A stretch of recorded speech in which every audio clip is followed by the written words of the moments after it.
1-week season. OWS fam, the nation, my dudes and dudettes. We are back for Searching for Ceiling, presented by 1-week season and Sharp Football Analysis. And instead of Shout at the Devil, we're going to call this episode Shout at the Hilow because of last week's debacle. But here we are, week 8, Searching for Ceiling. As always, I am joined by the great Rich Hribar. How was week 7, man? Week 7 was one we can leave behind. Definitely had a lot of different things. I was happy to break even, luckily, but it wasn't the greatest of times. You know, obviously we had a number of injuries. I played some Jameson Williams. It wasn't. We took too many holes in the lineup. Yeah, we were just talking before we got on here. I mean, like, I just took the Juju on the chin thing because I 100% locked Juju last week. Devontae Smith had negative yards. We had JMO. Like, it was a bloodbath. I even had a team that had the Gibbs side, right? Like the Gibbs and like an onslaught, but it was just dragged by you can't take a 0, man. Like, even if you get a 30, it's hard to take a 0 to win a tournament. Yeah, and we talked about on the show last week how the fact that Jahmyr Gibbs had some very, very interesting fantasy upside in that spot. I did play one roster with Jared Goff, Jahmyr Gibbs, and Amon-Ra, and then brought it back with Justin Jefferson. But it was like my running backs were like the 4K guys, so it wasn't doing much. But anyway, we turned the page, and this we were also talking prior to jumping on here. This slate is very, very different than we've grown accustomed to over the last month or so.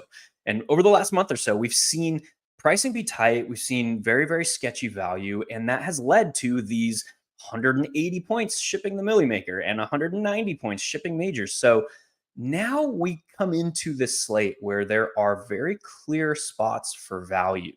We'll talk about those here shortly. But what that does to our mindset is we're probably going to need more points to ship GPPs this week. So we need to kind of consider that as our starting point when we're constructing rosters. You seeing anything else from like a macro perspective before we jump in here? No, when I started and I wrote up the games this week, my thought process for sure was that, we're going to, because last week, it was a bitter pill. Like offenses, there was a lot of injuries. Offenses kind of regressed. It was one of the worst offensive weeks we've had over like the past month. It was like very similar to like weeks 1 and 2. But when I was writing up games this week, I was like, we're going to need points this week in your leagues. You're going to need to score some points for sure in DFS and in your leagues. I think there's going to be absolutely points scored. There are a few team spots that look really, really strong in a couple game environments, but like, I think there's going to be a lot of points scored on Sunday. Yeah, and talking about the fact that like there aren't a ton of game environment bets that we can make on the slate. Like there aren't a lot of high game total with low spread or close spreads. So we're kind of shifting also into this mindset of team stacks are kind of ruling the day. The one exception to that, and the one game that I think has the best chance to kind of develop into something you needed this slate, talking similar discussion to the Ravens and the Bengals a few weeks back, similar discussion to the Vikings and the Lions last week, is this Eagles and Bengals game. How are you seeing this spot? Yeah, this game is interesting because, both these teams have slowed down the past 2 weeks. The Eagles literally have just grounded the ball the past 2 games. They have their 2 lowest drop back rates of the season, 41% and 35%, by far their lowest rates. They didn't go below 50% in any other game prior to the past 2 weeks. And the Bengals have slowed down as well and haven't really been pushed. They were kind of our fun carnival ride team for a couple weeks there.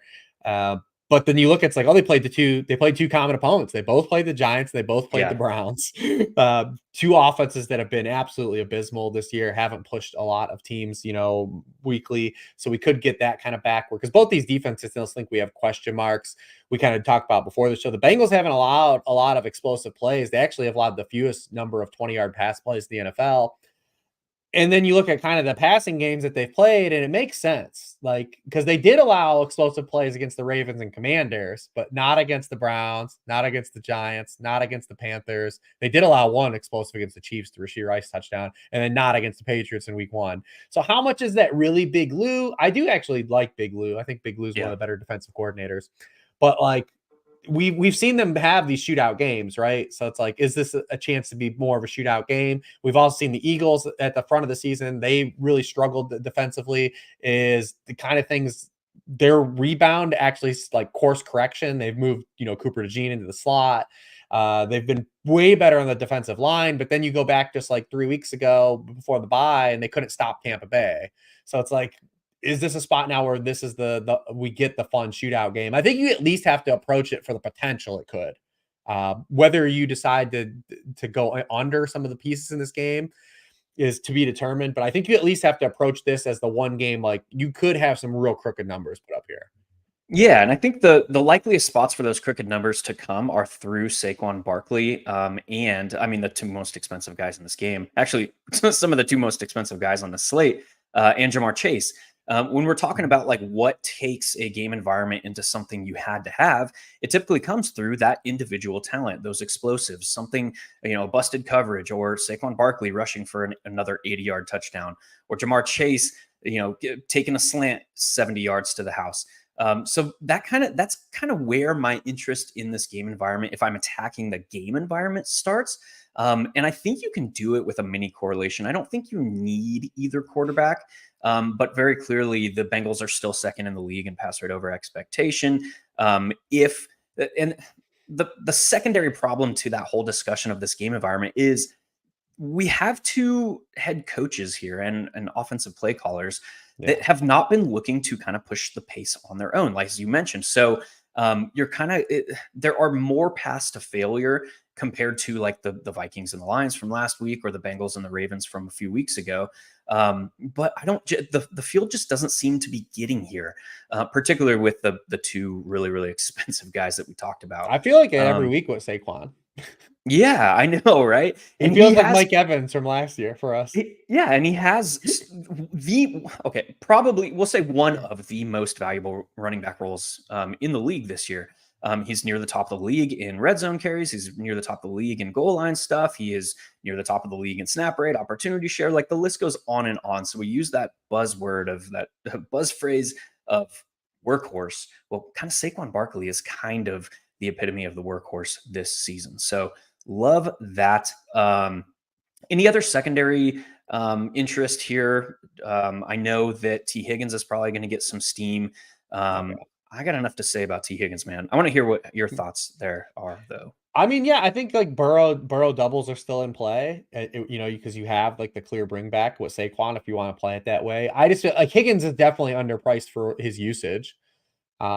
He's being utilized at the highest rate of his career, which makes sense because there's no Tyler Boyd in this offense, right? Like nobody's absorbed Tyler Boyd's role in the offense. So it's kind of gotten dispersed to T. Higgins. And we've seen this a little bit with George Kittle, right? Like George Kittle coming into the year was always kind of pegged down, saying like, when the 49ers are full strength, like Kittle doesn't get consistent targets. And it's like, well, Christian McCaffrey's hurt. Jordan Mason never absorbed Christian McCaffrey's pass game role. So Kittle found that. And now we have this whole extra thing now with Brandon Ayuk being out. Looks like Kittle's about to have just like an impeccable run out here for the entire season. But that happened with T. Higgins, right? Like T. Higgins, his bugaboo to this point in his career entering the season was always like, well, when him and Chase are on the field together, he's more of a volatile piece because Chase commands targets, and Boyd and Higgins kind of have these up and down games. But with Andre Yoshvash not stepping up as a target earner, and the running backs really not being involved in the passing game, to the degree that we kind of were hoping they would be, in the tight ends from the start of the year to where they are now,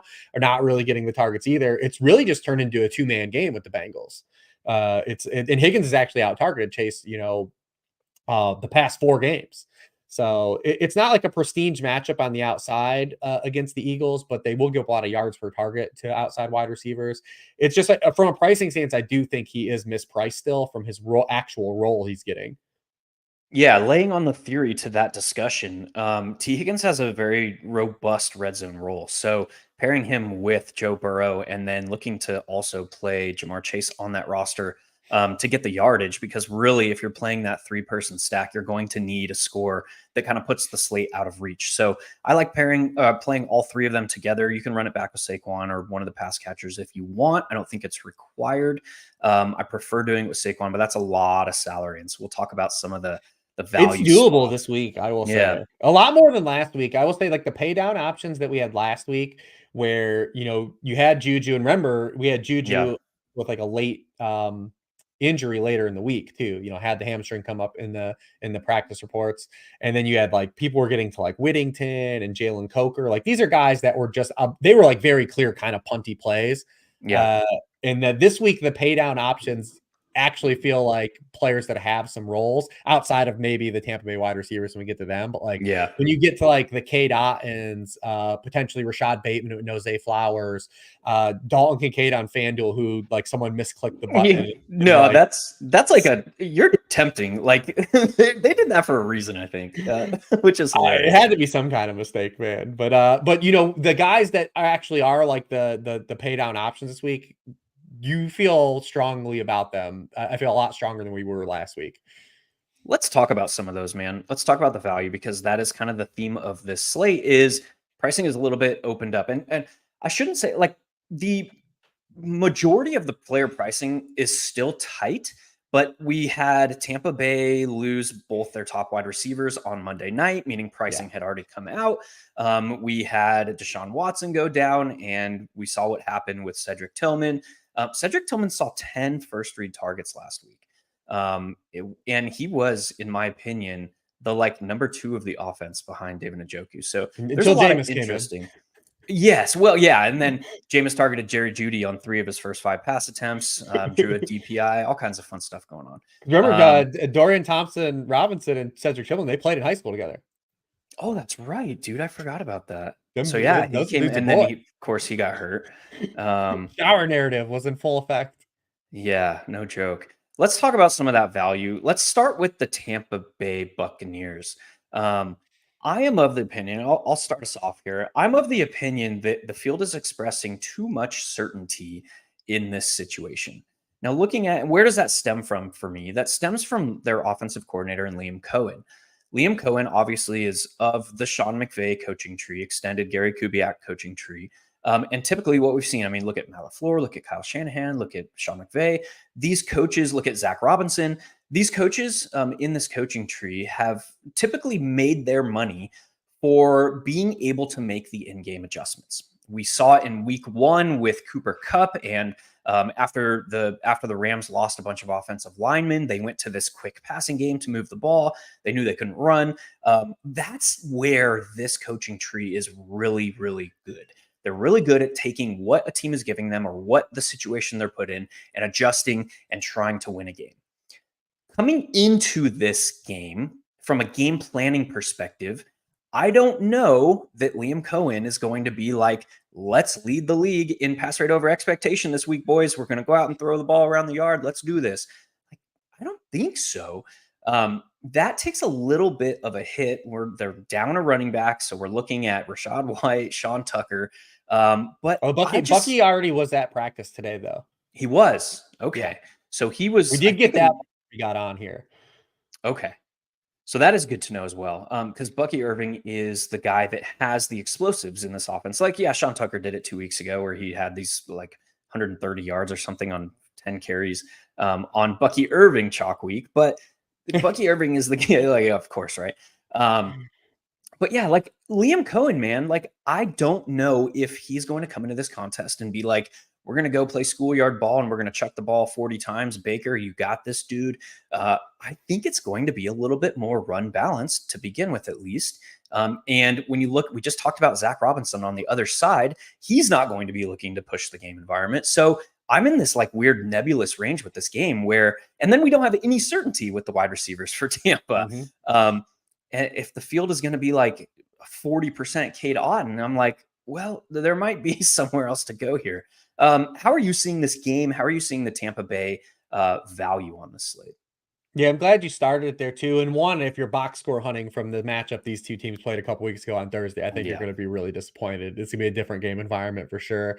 Because they asked Liam Cohen about, the Godwin role, and his answer literally was not to name a player, but basically to say, we're not going to play as much 11 personnel as we have. We're going heavy. Like he is like, we're going to mix in more two back. They've already been doing a lot of two back stuff anyways with Irving and White on the field at the same time. I think we're going to see them run a lot more 12, maybe mix in some stuff with, 21, like we talked about. Like, so it's just going to look different. I think if you're just trying to get guess right on who's getting the Godwin role. I don't know if the Godwin role is inherently something that's going to be particularly attractive in this individual game because they might not even be trying to push it. The weird thing that also shakes up this wide receiver unit is the absence of Evans, right? Like if it was just Godwin suffering that ankle injury, you could say, all right, well, they still have Evans. They've got Trey Palmer. They can throw Jalen McMillan now into the slot. That's a nice home for him, a guy that, played 90% of his routes in the slot at Washington. But now with Evans being out, now it kind of forces you, do you have to play Trey Palmer at X? Do you want to move Sterling Shepard in the slot? Do you want him to play flanker, or do you now have to move Jalen McMillan to flanker, right? Like there's like a lot of moving parts here with the combination of Evans and Godwin being out. Also, we've seen in these spots too, like, what if it's just bad? Like we've seen, obviously CJ Stroud has splits with and without Nico Collins. This is a guy who has Tank Dell and Stephon Diggs still. We've seen Patrick Mahomes since they've lost Rashee Rice. We've seen Matthew Stafford with Puka Nacua and Cooper Kupp on and off the field, right? Like this could just be on a situation on a short week where it's just inherently just a disaster too. Like that exists in the range of outcomes as well. I think it's interesting. I do think probably the safest way to play it is through Otton, and he's so cheap on DraftKings. But I think the combination of Otton being cheap on DraftKings and Dalton Kincaid being mispriced on FanDuel makes pay up tight end very interesting this week to me. And we've got a lot of tight ends and really good, especially on FanDuel, because Kittle, you can pay for Kittle on FanDuel. He's on the main slate. And then you've got some other guys on the main slate. So like the going away from those two guys, I think is an interesting conversation as well, because they're going to be heavily rostered this weekend on both sides. Yeah, that's a very interesting shout regarding the tight end position, because we've grown accustomed to, like, over the past month of play, there have been 2 to 4 tight ends that can really put the slate out of reach. And we're saying a score that you had to have on that week. This week, we probably have 5, maybe 6 tight ends that can do that. Brock Bowers, Travis Kelce. And it's going to be condensed ownership. It's literally going to be like 2 guys on each site, like which site you play on. Yeah. So, I mean, Brock Bowers, Travis Kelce, Trey McBride, David Njoku, Evan Ingram, who leads the team in first read target rate, who leads the team in targets per route run. Like all 5 of those guys. And then maybe how you feel about Dalton Kincaid and Sam Laporta can be in that discussion as well. But at least all 5 of those top guys can put up a score that you were not winning without this week. So that is very, very interesting kind of departure of what we've become accustomed to over the last month or so. So that's a really, really good shout. Another that's value. We'll have to see how that's looking like when you're Saturday morning, right? Like what we're looking at projected ownership, and see if we're getting like a big push to everyone's jamming in all the Dolphins, so they're going to get the K-Dot, right? Or jamming in the stack that we talked about, the expensive stack, Eagles. Like if you want to get the Jamar Chase and Saquon put together in a lineup, obviously you have to acquiesce some salary somewhere else. So is that going to be tight end at a pay down position, which is typically the pay down position anyways? So we'll have to check out, ownership. I know for a fact Kincaid's going to be like Boku rostered on FanDuel. So like if you're playing large field, you're going to have to decide how to play that. Yeah, it's like the min price Spencer Rattler discussion from a few weeks ago on DraftKings. It's like, I feel like I have to play you, but we'll see.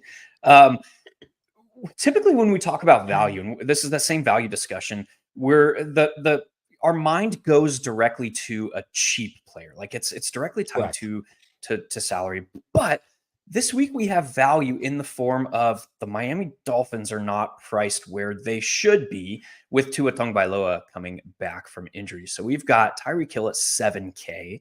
There's Jalen Waddle at $5,400. There is Devon Achane at $6,200. How are you handling this spot this week with the Dolphins? And I would say don't forget Jonnu Smith, who is priced exactly where K-Dot is priced either. And not only did Jonnu Smith last week run a season high rate of routes, but remember the last time we saw Tua on the field, what happened? Jonnu Smith was yes, he also got hurt. But Jonnu Smith was the focal point of that passing game that day. Yeah. And to the point up until Tua got hurt in that game, it was Jonnu Smith and Tua. So like and Achane out of the backfield, like those are the 2 guys getting targets. So like I don't even think he can be ignored either. Like if you're trying to, especially if you're doing like a Dolphins onslaught or something like. So it is a nice mix here, but I start with Achane as well. Obviously, we're going to get to Tyreek, but the upside that Achane represents from like a combo player, And we love those combo players because he was so active in the passing game to start the season. He had 97 receiving yards with Tua in a game and a third. And then he's had 97 receiving yards since. So the same amount of receiving yards. He just has that big play potential, right? Which we haven't really seen uncorked. But those opening 2 games of the year, this was a guy who looked like he was going to be like a 30-point, like a 25 to 30-point weekly PPR player. And then it kind of died as the offense died. And I don't want to forget that because of the past month. So at a $6,200 salary, and this spot for the Dolphins in general, because I think when you have a guy that's missed, a quarterback particularly that's missed over a month, I always do have a little bit of trepidation in these spots to knock the rust off. But for the Dolphins to be getting Tua back in this spot, they're getting the worst defense in the NFL. Like the team that allows the most yards per drive, the most yards per play. They have the lowest success rate against the pass. They're getting this Arizona defense on a short week, going across country for an early kickoff. Like everything sets up for this to be like, get this right. Like everyone, let's get this train moving again. It really all sets up well. And it's weird because we have this game. I do think the Jaguars have a couple bringbacks. We have this game, we have the Packers, and there's a couple other teams where it's like you look at these offensive spots and like these offenses in general could just be like they could put up some big numbers. Yeah, and I was looking to how Mike McDaniel handled that game plan coming out of their bye against a very winnable opponent in the Colts. And my initial reaction was, oh my God, he's a fake sharp. Then I watched the tape again, and the play structure is still there. So like the play design, the run game scheme, they haven't been able to showcase the pass game scheme because they haven't had anybody that can deliver a football on time or beyond 10 yards of line of scrimmage. But like the scheme is still there, or it was still there against the Colts. They were not able to execute because they had to have a high first down rush rate. They had to do all these different things. But I liked what I saw from a offensive structure standpoint from Mike McDaniel when I went back and watched the tape. So now you inject Tua Tagovailoa back into this offense, and it's like, okay, but seriously, this is the final test for you, Mike McDaniel. Like, show me something, man. Let's go. But yeah, like Devon Achane, man, 7 targets in each of the first 2 weeks. He was this multifaceted player. Week 2, Raheem Mostert was out. He's going to be active this week. They're going to kind of have their full complement of players. But I'm kind of at the point where I really like Tyreek Hill, who is probably, I would say, 12 to 1,500 too cheap on DraftKings. So that is value. Not that he's cheap in price, but he is not where he should be. And then Devon Achane is probably 1,000 to 1,200 too cheap as well for his upside in this spot. And I think you can play both of them together without Tua. I don't think you need Tua on this spot. I think you can mix and match the two, but that's kind of really where my interest in the spot starts. And then talking about the Cardinals, I don't think you need to force a bring back or a mini correlation or anything. We have been talking the entire season about how bad Drew Petzing is with the pass game. And I mean, like maybe the field is starting to catch up to that, but it's like, this is not the dude for this offense. Anyway, we digress. That's where I'm at. Though. Yeah. Dude, I'm a Dolphins only here. Yeah. Do you feel the need to play Tua if you're playing 2 of these guys, or are you kind of seeing the same as me? I don't think you necessarily have to. I mean, I do think that Tua, where he's priced, he fits. Like he does help you get to a lot of things. And I think when you look at the quarterbacks that are going to be popular on the slate, anytime you have guys that aren't mobile that are going to be popular, like Jordan Love. I mean, Jordan Love is mobile, but he's more like you've talked about it before, like more in the CJ Stroud zone of mobility. Like he's not looking to run very often. He's escapability. Yeah. And then you have and Burrow, who I think is the other guy who represents like the other. So like anytime you have guys that are going to be popular that aren't necessarily mobile, it opens the door to just play a cheaper non-mobile guy, right? That can get there through passing efficiency too. So that's another one where I want to see like where the field's going at quarterback this week, see kind of where the stacks are lying. Because typically where you see the quarterback ownership, which is never like high to where you avoid quarterbacks, but what the North Star is for quarterback ownership is that's where you start to see the receivers being owned, because everyone like their first intuitive nature is when you pick a quarterback is to do what? Add a pass catcher from that quarterback. Yeah. So That's where I am interested from a roster building stance, is to see where the quarterback ownership is going to look like this week. Because if it's Jordan Love, then it's like, all right, well then it's going to be like a North Star. Maybe not so much Jordan Love because it's kind of flatter with the Packers, but if Tua is coming in as like a really highly owned guy, then we know Tyreek's going to be jammed in. And if Burrow is going to be highly owned, we know Chase is going to be jammed in, AJ Brown, all these things, right? Like, so that's kind of what I just want to follow. And then we have the cheapies, right? Like quarterback, the other angle is you've got guys like Jameis Winston now making a start. Does Marcus Mariota start, a guy who has mobility? And then, I think gamers are going to get to Bo Nix, but we have cheaper guys too. So there's a lot this week. There's a lot of in play from a game theory perspective. Yeah, and let's keep it at the quarterback position real quick and talk about that game theory. Jaden Daniels was not present, just popped. He was not present at the early portion of practice on Friday. So that makes 3 straight missed practices. I would expect, he was initially deemed week to week. I would expect now that we're going to see Marcus Mariota get a start against a pretty good Chicago defense this week. So with Jaden Daniels not on the slate, with Lamar Jackson and Josh Allen, Jalen Hurts kind of at the top, those are kind of the 3 quarterbacks on the slate that can have the best path to putting the slate out of reach, as we talked about. So that is 3 names. And this is something that has been consistent over the last month or so, is the number of quarterbacks that can put the slate out of reach is not very deep. When that happens, as we talked about in the past, like it opens the door for some of these cheapies. You mentioned Jameis. We've talked about Tua. Are there any other quarterbacks, before we jump into another game environment here, that are kind of jumping off the page to you that could put up a solid like point per dollar score to keep you on pace here? Yeah, I think Knicks does represent. I don't know if Knicks from like a tournament perspective, it's more of like a price per dollar perspective, because I just don't know. They're not going to throw 30 passes in that game. Like they just aren't. Like, and if you have the game where Knicks doesn't actually scramble for 50 yards, which he's kind of living on, then where is the floor lie to? So I do think on this slate, because on a typical week where I think pricing is tighter, Knicks would stand out a lot more. But I actually found myself, as I dig into this slate, he's not as appealing because there are like cheaper wild card guys, like we talked about Winston and Mariota being in that same bucket. So in a typical week, I think I'd be a lot more attracted to him. I also think part of the problem is too with Knicks is that I actually think Javonte Williams is super underpriced on both sites for this spot, especially against this Carolina defense, because it's not just the chasing points thing. So people look on the surface and be like, are you chasing points with Javonte Williams? But he's now at a month where he's had really great usage in terms of backfield share. And he's had 3 of the 4 games have been really good. And he's been really kind of matchup based. And we have the premier matchup. Opposing backfields average 32 touches per game against the Panthers. They've allowed a rushing touchdown in every game this season.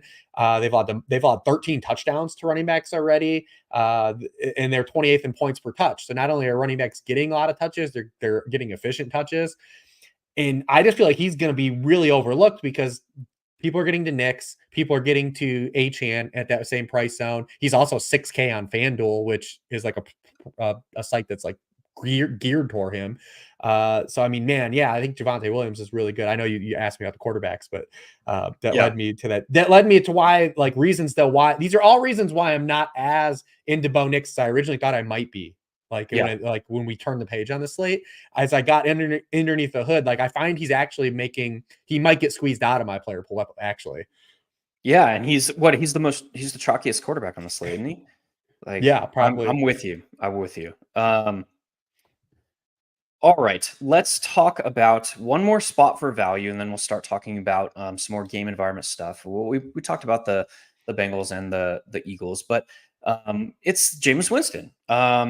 I was a week early, man, on the Cleveland love, right? I was the idiot talking about Deshaun Watson doubles last week, but now we get Jameis Winston. Geez.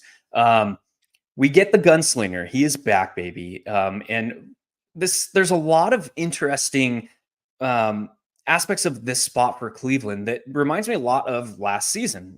Deshaun Watson goes down. They bring in Joe Flacco off the couch, and then they allow him to pass 40 plus times in 4 straight games to end the season. Now we get Jameis coming in. And this, remember, they went out and got Jameis this offseason to bring in to replace Joe Flacco, who they let walk off of his like 1 year off the couch deal. And we're getting a change in offensive play calling. They're going to Ken Dorsey to call plays, which is very interesting to me because they averaged over 36 pass attempts in Buffalo in 2022, and then they per game, and they averaged almost 36 pass attempts per game the first 10 games of the 2023 season before he was sacked in Buffalo. So we get like all of these things coming together, and then you get an opponent who is the most pass funnel opponent in the league in the Ravens. So all these things are coming together. It's like, yeah, we might see 40 pass attempts from Jameis here.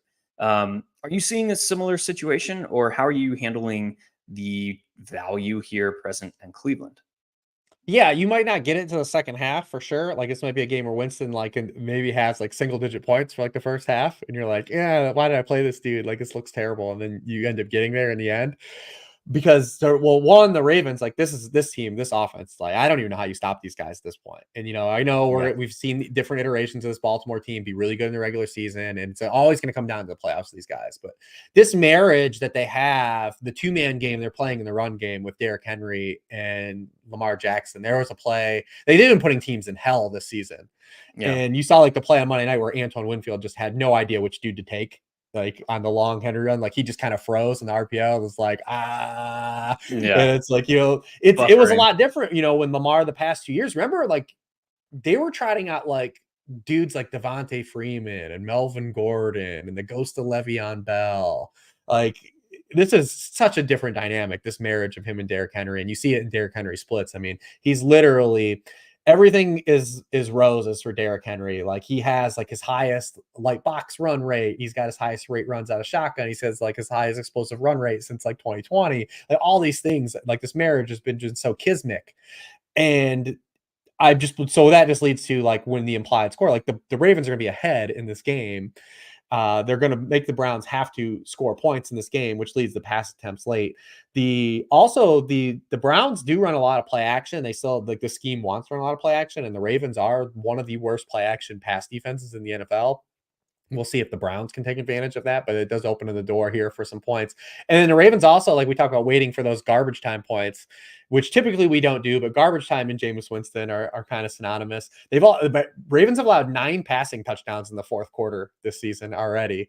They've by far allowed the most passing yards in the fourth quarter, almost 125 more than the next closest team. So if you're going to play Jameis, that might be a game where the first half you just kind of ignore it.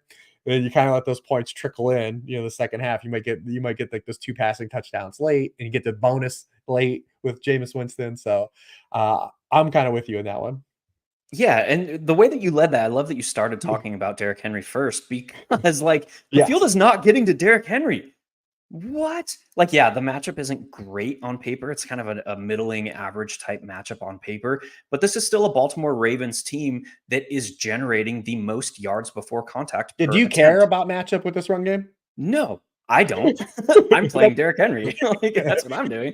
Well, yeah, like, and the yards before contact stuff is kind of an interesting mix of that's coming from scheme, and that's also coming from their offensive line is above average. Like they're not the best offensive line in the league, but it's kind of the marriage. And you talked about the fact that like you have to now account for this RPO option or a run pass option offense that has Lamar Jackson, who is the most athletic quarterback in the league, and Derrick Henry, who's the king for a reason. Like he is the most freakish athlete, size, speed, all the combination of things that he does. So when you're talking about like an offense leading the league in yards before contact, and now you got to tackle a 260-pound Derrick Henry, like dude, in the open field, that's where we're seeing these explosive runs. And I don't know if the Browns are well equipped to stop that. So I love Derrick Henry here.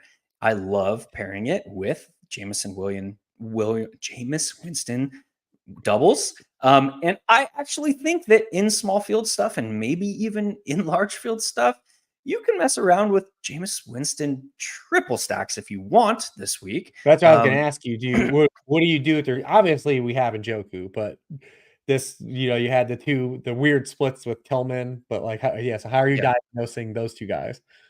So I'm of the opinion that David Njoku is the most talented pass catcher on this offense, and I think he meshes well with the scheme to expect from Ken Dorsey here. You look back at in 2022 and 2023 with the Bills, there were games where he did feature like a game plan built around his tight ends. He ran increased rates of 12 personnel to begin the season with a rookie tight end last year and Dawson Knox. So, like, there is, Dawson Knox was injured for a lot of that as well. But I think that David Njoku is kind of the alpha of the remaining players in this offense. And I was highly impressed with Cedric Tillman and, like, not the player, but the role in this offense that he had last week. I like him Where as a prospect too. yeah, like he wasn't. I'm not bashing him as a Yeah. prospect. Just saying, like, I was really impressed with the role that he had in the first game I without think he Amari was Cooper. part of the trade too. Like part of the facilitation of the Cooper trade was I think they just wanted to find snaps for him too. Yeah, yeah, 100%. So I would say that it's probably Jerry Jeudy that is tertiary for me. So if I'm running doubles, it's probably David Njoku and Cedric Tillman. But I really do like the prospect of, like, just saying, hey, Jameis Winston throws for 250 yards and 3 touchdowns, or 300 yards and 2 touchdowns. Where is that production going through? It's probably primarily going through David Njoku and Cedric Tillman, but I think Jerry Jeudy as kind of the deep option out of the slot, and they move him kind of around the formation with a gunslinger and Jameis Winston. That makes a lot of sense to me too. So, like, you could run anywhere from Jameis skinny to Jameis complete overstack in this spot, I think. Yeah, I mean, if he's getting to 250, 300 yards and 2 to 3 touchdowns, you're capturing the bulk of that through these 2 to 3 players, and they are priced at 5,100, 4,800, and 3,300. So, like, yeah, like, I think you can stack this up out the wazoo, bring it back with a little Derrick Henry love, and let's get going, man. That's how I'm seeing the spot. Yeah, Yep. that is true. This in chat, like, I had to do the $100 Millie Maker breakdown this past week, and I was like, oh yeah, cool. Dude won with a 0 from Juju. Anyway, yeah. So that's an all whatever. That's a story for another day. We won't get into that. Anything else to add from either team in this spot here? That's it. The other thing is like Zay Flowers doesn't practice, so He was present at practice today. I just cool. saw All that right. update. Yep. Yeah. Cool. So I think Cool, he is cool. going to be active. And yeah, his situation, like, yeah, he went down with an ankle injury. He didn't play the rest of that series. He came back in the game and then stayed through. He was even on the onside kick team and recovered the second onside kick. So I think, based off of what I saw there, it's probably maintenance related. His first 2 absences, I would expect him to play. And obviously that has a fairly significant influence on Rashad Bateman. Yep. Sweet. I'm going to throw it over to you. What game environment is drawing your attention that we haven't talked about yet? Well, I think we just got to diagnose what we're going to do with the Packers this week, right? Like, I mean, 27-point total against this Jags defense that has just been giving up so many explosive pass plays. Like, and they're facing a quarterback that loves to generate explosive pass plays. But Jordan Love, man, is really expensive, and he's always a tricky stack because everyone kind of gets involved, right? So obviously, you can play Jordan Love. Do you play him by himself? Do you force the Jaden Reed pairing? The interesting part is if you do force the Jaden Reed pairing, it's a very expensive double in terms of expensive doubles on the slate. Yeah. Like, Burrow, it's in contention with like Burrow Chase, and it's more expensive than Tua and Tyreek. And then the other thing, is there just a larger signal where, like, instead of playing Jaden Reed plus Jordan Love, is it more palatable to play Dubs and Kraft with him as like a double at like only a little bit more salary? I mean, obviously Kraft's another one of these tight ends that has a great matchup against the Jaguars, but doesn't get a lot of targets, in the scheme, kind of like because it gets spread around. And then Romeo Dobbs has kind of gotten after the trade stuff, been really kind of peppered. He was peppered last week, and he just runs into another great matchup, right? Like the Jaguars are getting flooded on the outside. You still have touchdown equity with Dobbs. So I'm coming to you as the Packer ball knower to just shed some clarity on like what do we want to do? How do we want to attack this spot? Because every quarterback that has faced the Jaguars this season has scored more points than they have averaged coming into that matchup against the Jaguars. Yeah, and we look at kind of the tendencies of the Jaguars. They started the season with like insane man coverage rates. Then Tyson Campbell got hurt and they slowly tailed off that. And then they went extremely zone heavy. Well, Tyson Campbell returned last week and they ran about 42% man coverage, which is right in line with kind of their season average as they've kind of like sinusoidally ebbed and flowed in that man coverage rate. But now they're back to playing fairly significant, as in league leading rates of man coverage. And in that setup, it's like Dontavian Wicks at the top against man coverage. Yep. And then it's Romeo Dobbs. And then it's Christian Watson. And then you get to Jaden Reed. And then you get to Tucker Kraft. So it's very interesting, like setup in the spot where I actually have the most interest in Romeo Dobbs because he's on the field the most. He's performing against man coverage. We have the outside perimeter splits here. Like Dontavian Wicks is a legit badass. Like I just call him Mr. Always Open. Like he just seems to always be open. But right now with Watson back in the roster, like they're kind of sharing a role. They're each playing around like 50% of the offensive snaps. And that is a very, very thin needle to thread when we're talking about GPP upside, even at like his 5,200 or whatever his price is at. So I actually like Dobbs the most here. I'm not going out of my way to play any of these guys because it's not concentrated, because it's really, really difficult to do. But if I'm going here, I'm not looking for one-offs. I'm looking for Jordan Love doubles. And you can do that. Like, yeah, the Jaguars are playing 42% man coverage again, but that means they're playing 58% zone. Right. So like, which is important to talk about when we talk about these things, right? Like, even these teams that are man heavy are still zone heavy defenses. Because we're in a zone league. Like we're not in the Wink Martindale NFL anymore. But it's something that gets lost sometimes when we do just like flippantly like go through some of these splits, Yeah, 100%. So yeah, if I'm going here to the Packers, I'm not looking for one-offs. And I think that's where the field is going. If I'm going to the Packers, I'm playing Jordan Love, and I'm probably pairing him with both Romeo Dobbs and Jaden Reed to get the red zone role of Romeo Dobbs, to get the matchup splits on the perimeter through Romeo Dobbs, and then get the per touch upside of Jaden Reed in there. Because if he is hitting on explosives, that is directly correlated to his quarterback in Jordan Love. So that's how I'm seeing the spot. I think you can team stack it. I don't necessarily think you need to game stack it. Same, yeah. But we could get the potential for Tank Bigsby again here. And we've seen the Packers be susceptible to run offenses that are able to generate a lot of yards before contact. And with Tank Bigsby in, this Jaguars team is able to do that. The run scheme changes a little bit when Bigsby is in. They're running more man gap concepts, and they're trying to simplify things for Bigsby to get him into the second level and showcase his speed. And that has been effective.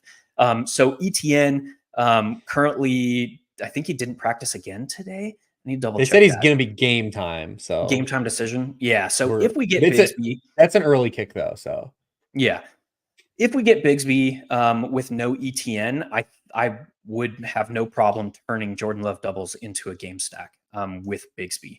But just the way that the Packers defense is structured right now, they're looking to take away the deep pass. They are doing some very, very interesting things. It's no longer like a static cover 3 defense like it was with Joe Barry.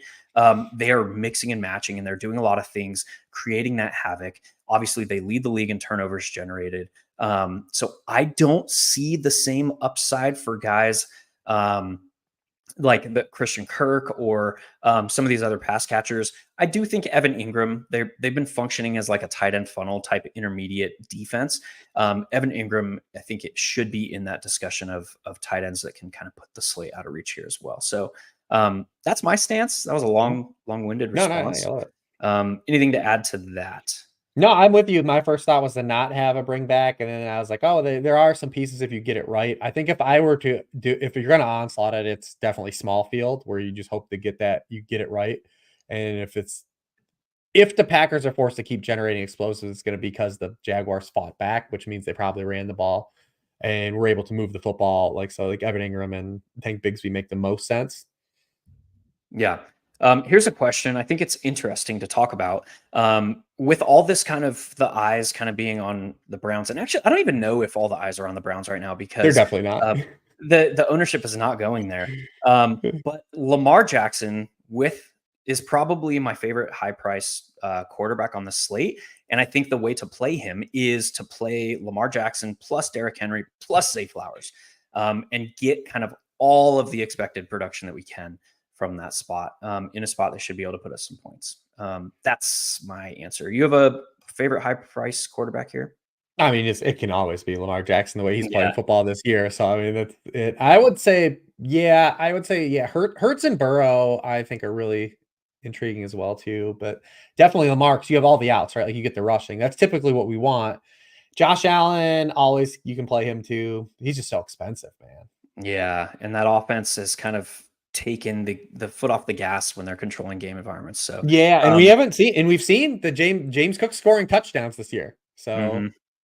that's the other thing. The Buffalo running backs are scoring touchdowns in general. Yeah, yeah. So Don't leave out Ray Davis, man. Davis. I Yeah, feel like Ray he's Davis scored underrated. another one last week too. Yeah, I mean, obviously you have the salary. Like I said, always play Lamar. This is one to me though. It's a wide net at quarterback this week. I really want to come into it and see on Saturday like what the field is looking like where kind of things are shifting towards. Yeah. I don't think any of those guys at the top though are really going to be popular outside of Jordan Love. I think Lamar, Allen, and Hurts are going to be sub 5% for sure. Um, I think you are correct in that assertion. We talked about all the afternoon games except one. Well, actually, we didn't talk about the Saints and the Chargers. We're not going to. Nope. Spoiler alert. We talked about the Chiefs a little bit. We talked about Chicago and Washington. We talked about Denver and Carolina. What about this Buffalo Seattle game? That'll lead us right into it. DK Metcalf sprained MCL, did not practice Wednesday, Thursday. Their plan is to get him on the practice field today to see how it responds. But yeah, if DK Metcalf is out or limited, man, how do you see this game playing out? I'm scared if DK's out for the Seattle side. This offense I just don't know if they have enough explosion outside of Kenneth Walker. JSN, this is the second coaching staff in a row that continues to use JSN the same way. A lot of people wanted Ryan Grubb to come in and open this creativity for a guy like JSN, but I mean, he literally has a lower intermediate target rate than he had last year, identical deep target rate. They've just cut out all the Mickey Mouse stuff behind the line of scrimmage, but it's still everything near the line of scrimmage. Yeah. Everything's still largely generated out of the slot. He's just playing a lot more snaps. So if DK's out, I would love to see them show me something, JSN. But I don't know if I believe it, right? And this Buffalo team does funnel some stuff to the slot as well. So if you were to attack them, this would be a spot to maybe get him. But JSN, I think, is a guy that's overpriced. I think he's overpriced. I think he's been overpriced the entire season. We talk about some of the guys that were underpriced. I think he's just a guy that's been perpetually overpriced. And I don't know if there's a lot of upside there. I think we're going to see Jake Bobo play a lot of X if DK Metcalf doesn't play. Geno Smith had one game last year with DK Metcalf off the field. It was with Shane Waldron, not Ryan Grubb. So grain of salt, but only had 13 fantasy points in that game. He only has 25 dropbacks this year with DK Metcalf off the field. He's averaged 5.8 yards per pass attempt on those. This is an offense I just don't feel is explosive. And if it's a spot where the Bills can kind of control things because Seattle hasn't stopped the run at all. Mm-hmm. Even last week they got ahead, but they have a ton of rushing production. If you watch the game, Bijan looked amazing in that game. It was probably the best I've seen Bijan look maybe in his 2 years. Like he made a jump cut on some dude. He took some guy's soul. And then literally 10 minutes later, Jahmyr Gibbs took Cameron Bynum's soul within that 46-yard touchdown run where he snapped him off. But I'm worried about Seattle because this is a team that's already this year had a lot of fits where they haven't looked good. They've had a lot of big plays from DK, and if they're not able to get those, what does this offense look like? Then it's just the Kenneth Walker show. I don't know if it's enough. And so this game, I want to be more excited about it because it's a lot of pieces, a lot of players we inherently would like. But we talked about the Bills thing. They're like it's like hard to stack Josh Allen. Amari Cooper, we expect more to be on his plate. He ran 12 routes in his first game with the Bills. Keon Coleman, you look at the box score and you're like, oh, that looked good, right? He freed some things up for Amari Cooper, freed up some things from right. Guess what? He didn't have a target with Amari Cooper on the field. Yeah. Like none of his targets came with Amari Cooper on the field. And outside of Dalton Kincaid just being 4K on FanDuel, like, I mean, it's a game I want to be more excited about, but I'm not. I'm just genuinely not. The one place I do have a lot of excitement, and it kind of stems from the fact that he's expected to garner sub 6% ownership, is Kenneth Walker. Yeah, maybe the one guy. Yeah, and like we've talked about, like with Kenneth Walker in his role, the one thing that did significantly change with Ryan Grubb injected into this offense is Kenneth Walker's role. I mean, we talk about like borderline workhorse usage. This guy is right there in that discussion. He is more game environment agnostic than he has ever been. He had a span against the Giants and then the 49ers where he saw 8 targets in each of those games. So if we are looking for an explosive player from this offense, if DK is out or limited, and even if he plays, I really like Kenneth Walker here at ownership because the field's just not getting there. Just as an ISO, you Yeah, this is a one offer for me. Just because the tendencies of the Bills, man, if they're playing with a second half lead, they're really going to nerf things up and just ride the run. So, yeah, I think you can turn it into a game stack. I think I would probably want it to run through Josh Allen, but it becomes so difficult to pick out who to play him with. Like how much is Amari Cooper going to see his involvement grow? I mean, he didn't even know like the audible. The meme where amazing, they came out, like Keon Coleman was telling him what the audible meant and what to do, and then he just went out there and street balled and scored a touchdown. Like, come on, man, that was awesome. But anyway, yeah, like I don't know where to go with him, so I'm kind of just looking at Kenneth Walker as a one-off here. I like that. I like that a lot from playing it because, yeah, I mean, I'm worried about the Seattle offense in totality, and then if they're not combating the Bills, what Joe Brady and the Bills have consistently showed they'll do if they're ahead. Yeah. We talked about a lot of top spots. We'll run through one more really quickly, and then we'll get into our out the door gross plays. Let's talk about the Lions, man. I think we got to talk about the Lions against a Titans team that is they're rebuilding, but not. So like they're rebuilding, but they're rebuilding the offense only, it looks like. Their defense is still intact, playing at a high level. And they went out and got they did a lot of free agent work this offseason on both sides of the ball. But we have a Lions team that the biggest knock on them this season has been we can't project concentration. Now you remove JMO from the equation, and we're going to have guys like Khalif Raymond stepping into probably that downfield role. What's that going to look like? We have guys like Tim Patrick, who's going to be playing like an X-type wide receiver role in this offense. Is this a spot for Sam Laporta to get going? How are you seeing the Lions this week? Yeah, I wish I could tell you about Sam Laporta. I wish I could. I just don't know. I honestly don't know. I don't know what's going on because last week Jameson Williams only had 1 target, right? Like that was kind of the working theory for a lot of people early in the season was, the breakout for Jameson Williams was capping Sam Laporta, but he had 1 target last week, and then Laporta still wasn't involved. He hasn't had more than 5 targets in a game this season. That was in week 1. Also, is this a game where we're gonna have? Is this a Jared Goff 23 attempt game? Like yes, that probably perfect 23 for 23. Yeah, he's gonna go 21 to 23, like throw 2 touchdowns. Yeah, like that, and that's the other part of it too. So you got and maybe a nicked up David Montgomery who came back into the game last week with that knee injury. So do we have another spot where it's does Jahmyr Gibbs have another bounce back spot where he looks pretty good in this game? So yeah, that's kind of how I'm seeing it. Is it's flatter. I originally, when I wrote up this game, was like, oh yeah, there's some intriguing stuff here for like a guy like Khalif Raymond. And then I just don't think that these guys are necessary on this type of slate right now. Yeah, I would to summarize that, I would have more interest if we didn't have these other spots where a little bit more higher confidence level in the value. One note, massive team total, big favorite at home. It's one of those spots where like I wish I could just play the the Detroit running backs as one entity. And it was like, yeah, I'd pay $10K for that. We just had, excuse me, we just had Deontay Johnson ruled out in addition to Adam Thielen for the Panthers, and they're starting Bryce Young. Play some Broncos defense, and that's another nod to Javonte.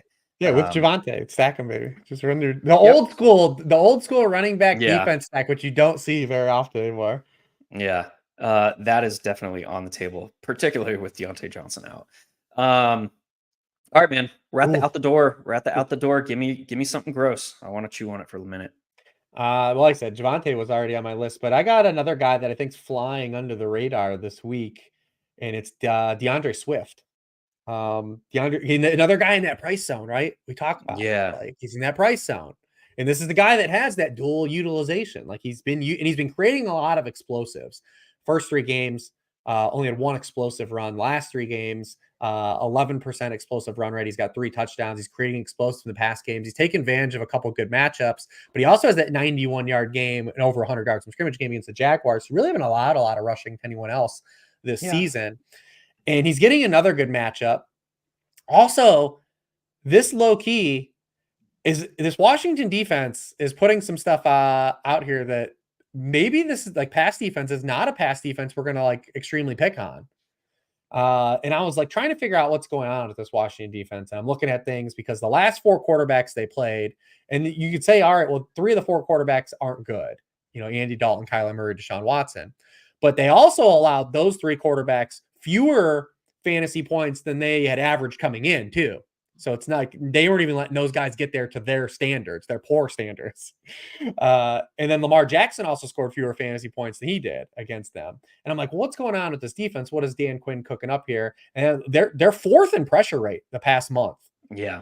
And this Bears offensive line has not played well. Under pressure, Caleb Williams this season, 4 yards per pass attempt. Even in these 2 bounce-back games for Caleb Williams against the Panthers and Jaguars, 4.6 yards per pass attempt when pressured in those games. So what if it's just not the run-out for the Caleb Williams show, and this turns into DeAndre Swift game? That, I think, is an avenue here. They are favored now with the potential Jaden Daniels might not play. And as much as the Commanders' pass defense has bounced back, the run defense is still getting beaten up. They're still 28th in yards per carry allowed to running backs, still allowing 16.6 rushing points per game. They're allowing explosive runs at the highest rate in the NFL. So DeAndre Swift is a guy in his price zone I feel like is not getting the attention out of the bye that I think that he should be. I like that shout. And watching the Commanders, Dan Quinn, he's still playing a lot of man coverage. I mean, they're playing man coverage at a 38.1% frequency, but pretty much everything that is not man is too high. They're playing 19% cover 2. They're playing 14.3% cover 4, 14.3% cover 6. So I think he's able to keep defenses situationally a little bit on their toes and not being as predictable in coverage and alignment stuff. So I think that's what I'm seeing from Dan Quinn's defense. They're either getting tournament winning scores from Swift. He's like 3 top 6 scoring running back games in a row. Yeah, and 20 or more fantasy points in each of his last 3 games. So I like that call a good bit. And he's not like seeing elite pass game volume, but he's seeing enough pass game volume to remove the requirement for multiple touchdowns. So he's still going to need 100 yards and a score. But he's getting like 3, 4, 5 targets. And that can get you like a 3 for 30 receiving line, remove the need for multiple touchdowns. So I like that call. That's going to do it for us for this week, y'all. Week 8, searching for ceiling. He is Rich. I am Hilow.